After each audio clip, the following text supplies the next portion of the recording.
Olá, como estão? Espero que bem. Olha só, recentemente passamos pelo dia de finados e isso me deu um pouco o que pensar, como em todos os dias de finados me dá um pouco o que pensar, porque eu nunca vou visitar nenhum ente querido que já partiu.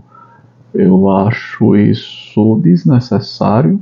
Eu me recordo de uma citação de minha avó, falecida avó, que dizia que qualquer pessoa que quisesse homenageá-la ou lhe dar algum presente, fizesse isso em vida, mas que não lhe desse flores, porque ela não gostava de flores. Ela gostava de plantar suas plantinhas e as plantinhas davam flores, né? Mas ela não queria que ninguém fosse uma floricultura, comprar rosas, outro tipo de buquê, para lhe dar de presentes. Ela gostava de ganhar chocolates. Chocolates, sim, ela aceitava de bom grado. E resumindo é isso, eu nunca fui a um cemitério homenagear ninguém, prestar tributo, mas não tenho nada contra, obviamente, quem mantém essas práticas, sejam por práticas costumeiras, né, até mesmo por uma questão religiosa, e acredito que realmente devemos zelar pelos cadáveres, ter um pouco de respeito, né, atender às últimas manifestações de vontade daquela pessoa que está partindo, não vilipendiar cadáver, até porque isso é um crime, né? Um crime, aliás, perverso, quando você trata um cadáver, um resto mortal de um ser humano de uma forma perversa e às vezes com desprezo, né? Com maus tratos, tratando como lixo. Ali não seria maltrato a palavra correta.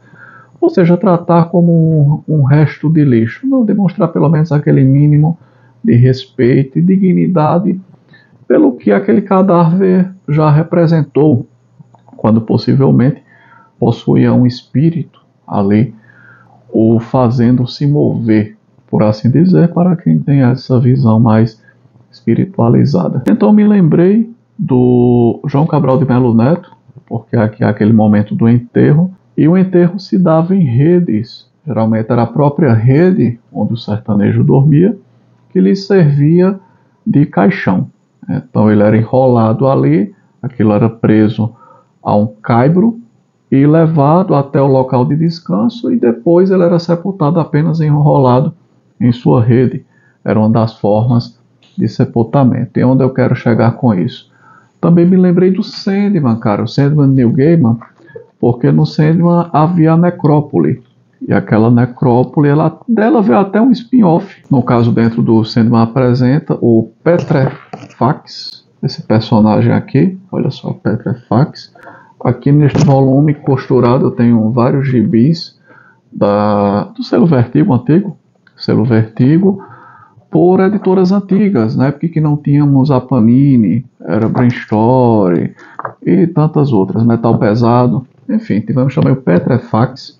E é uma história interessante no universo da necrópole, né, imaginada por Neil Gaiman, onde eles mostram várias formas de se livrar de um corpo, ou seja, de dar um destino final ao corpo, sem ser pelo meio convencional do caixão. Então tem o enterro aéreo, por exemplo, que eu acho bem pesado, mas que realmente existe, né? Até vídeos por aí havia, no Twitter você encontra muito facilmente, aqui no YouTube não, onde uma pessoa vai descarnando o cadáver, deixa apenas os ossos ali e os abutres vão comendo aquela carne. Então seria um enterro aéreo. Isso é mencionado dentre tantas outras formas de enterro. Aliás, em Sandman, né, na própria história principal do Gaiman, no final, no arco final, Wake Up, salvo engano, é só apenas Wake, ele é envolto em panos e jogado ali em um rio, onde ele encontrará o seu destino final, o Sandman, que depois é sucedido pelo Daniel. Mas em resumo, nós vamos aqui falar atento de Sandman. O que eu me lembrei, né, com esse dia de finados e com Petrefax e com essa coisa de morte e vida severina, porque minha avó me contava isso. Ela, antigamente a gente era enterrado em rede. Ela dizia, minha mãe foi enterrada na rede em que ela dormia e meu pai foi enterrado na rede em que ele dormia. A gente apenas cava os 7 palmos de terra, coloca ali o cadáver embrulhado na rede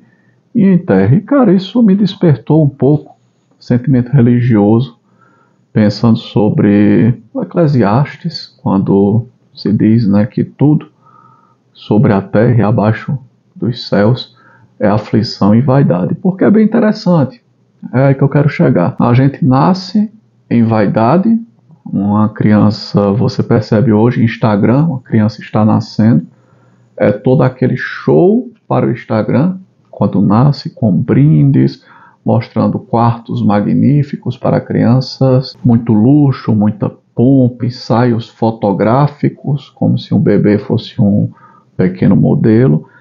E a gente morre em vaidade, né, cara? Vem ali algo que eu acho um desperdício imenso. Sempre achei um caixão, uma urna funerária, ninguém quer chamar de caixão hoje em dia não, urna funerária, feita em madeira nobre, todo um acabamento ali no interior, fora o custo do velório, para depois enterrar aquilo tudo. E a gente falando em meio ambiente nos dias de hoje e desperdiçando madeira nobre e às vezes metal, né? Tem metais também que são empregados em urnas funerárias, às vezes metais caríssimos. Aqui entre nós nem tanto, mas na cultura americana, por exemplo, a gente vê aqueles caixões com ligas metálicas caríssimas. Eu acho tudo isso, cara, uma grande bobagem. Sempre achei um desperdício imenso. Me parece uma última demonstração de grande vaidade e vazio, quando alguém pensa dessa forma. Eu sei que o custo para uma cremação é muito alto, nem todo mundo se imagina sendo cremado, né, até por uma questão religiosa. Mas, cara, talvez fosse o ponto da gente começar a adotar enterros ecológicos. E curioso que eu penso isso há tanto tempo. Eu me recordo que quando eu assisti a 7 Palmos, em Portugal é a 7 Palmos de Terra, né, no original 6 Feet Under, que é uma série magnífica, cara. Acho que é do Alan Ball, não tenho certeza se ele foi ele que concebeu aquela série, mas seria o roteirista de Beleza Americana. Tem um Nate. E o Nate, quando ele morre, ele diz que não quer aquele desperdício do ritual funerário. E a família dele vive de explorar esse mercado, né? Então ele tinha manifestado uma vontade de que ele deveria ser enrolado em panos, seu cadáver ser conduzido a um local específico que aceitava esse tipo de enterro, e ele escolheu até a árvore onde ele deveria ser enterrado próximo. Então já havia ali um buraco, ou uma cova, para quem prefere um termo mais próprio, né? Porque até com isso a gente tem essa questão de vaidade, uma cova pronta, onde os funcionários do parque deixam, e a família carrega o corpo, deposita ali e depois eles cobrem. Até uma composição mais rápida, né? Fora o custo da madeira, eu também vejo, cara, para você ver a vaidade. Argamassa, concreto armado, mármore, granito, ou seja, pedras nobres, né? Trabalho com serralheiros também, artistas. Quando você visita esses cemitérios mais antigos e mais chiques, você vê que tem até obras de arte de artistas famosos. E claro, obviamente isso vai ficar para a posteridade, tem um valor artístico, né? Tem um valor cultural em alguns cemitérios. Mas essa prática nos dias de hoje eu acho realmente uma demonstração de vaidade que só mostra que parece que para a gente não há muita realmente salvação não, que quando se escreveu Eclesiastes, né, provavelmente Salomão, é atribuído a ele, que tudo aqui é vaidade e aflição, realmente eu percebo, né? Desde que nascemos, vaidade e aflição, e na morte ainda damos uma grande demonstração de vaidade. E para a aflição dos que ficam, que tem que se preocupar com todo esse luxo, esse ritual e essa pompa apenas para dar um destino digno a um cadáver. Essa coisa digna que não deveria se confundir com luxo, infelizmente. E é o que vem acontecendo. Então, o dia de finados é algo que sempre me chama a atenção, porque eu não visito ninguém que está falecido, né? Ou melhor, um ex-alguém, e algumas pessoas meio que criticam, né?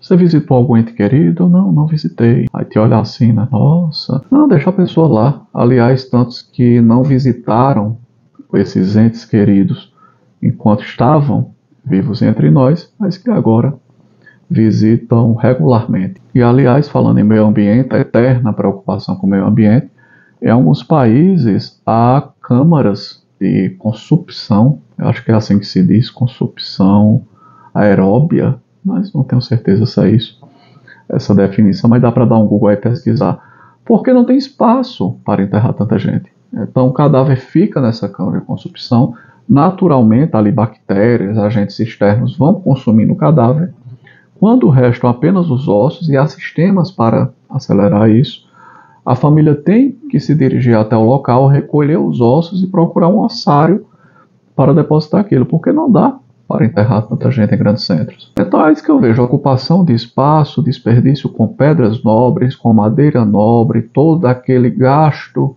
com velório, com dinheiro que estaria sendo muito melhor empregado com os vivos, com os que restaram, apenas para manter nossa vaidade, né? A vaidade do falecido e a vaidade dos que sobraram, que querem se mostrar muitas vezes uma família. Olha, nós somos uma ótima família, nós temos um enterro aqui maravilhoso para o titio que faleceu. Enfim, é isso. Sempre me dá muito o que pensar quando chega na época do dia de finados, porque eu não vou visitar ninguém. Muito menos minha avó, que era uma pessoa por quem eu tenho muito carinho e que me deu lições valiosas na vida, né? Como essa que eu citei logo no começo do vídeo, quando ela não queria presente no pós-morte. Ela queria presente enquanto viva, de preferência que fosse chocolate, porque flores ela tinha plantadas já no jardim dela. E como sempre aproveitei aqui, né, para citar livros e quadrinhos. Morte e Vida Severina e Petrifax, o spin-off do Sandman, do Neil Gaiman, com a sua criação da Necrópole. Vou ficando por aqui, um grande abraço e até a próxima.